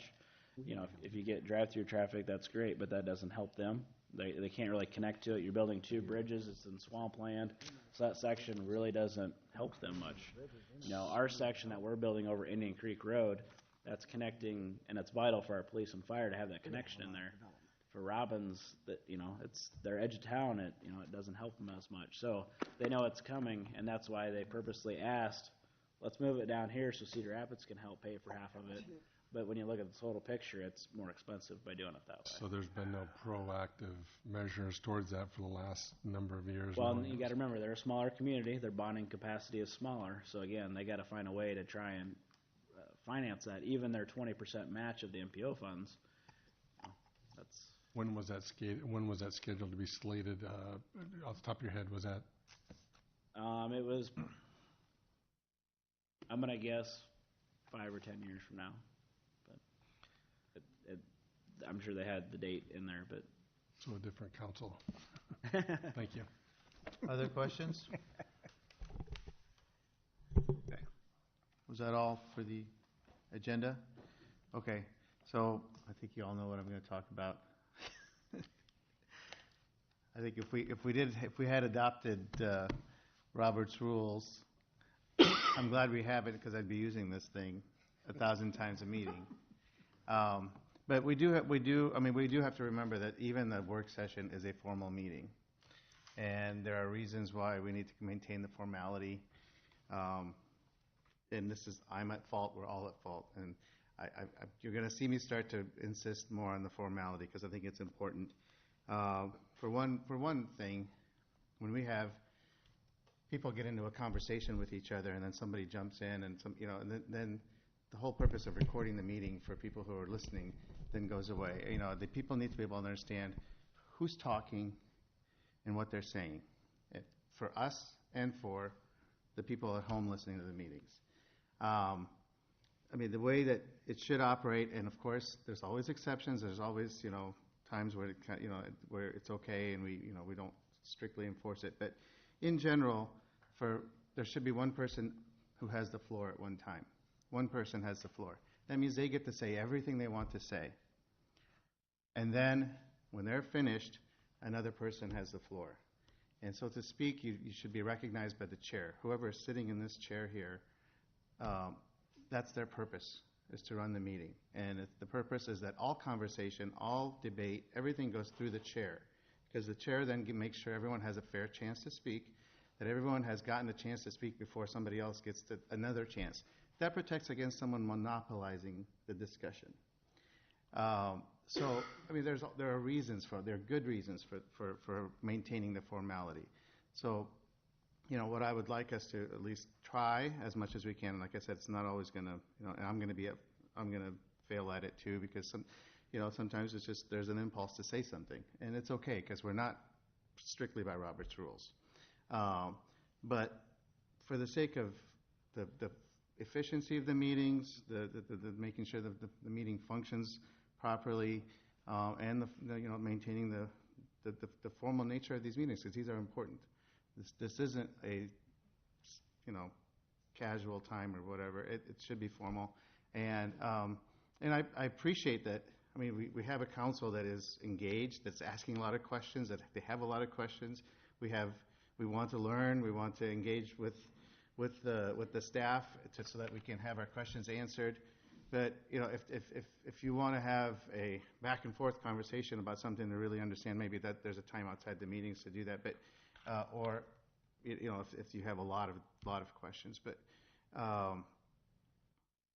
we just need to keep it in an orderly fashion. That one person is recognized, has the floor, says what they want to say, but without being interrupted and without having back and forth dialogue and conversation, and then somebody else chimes in,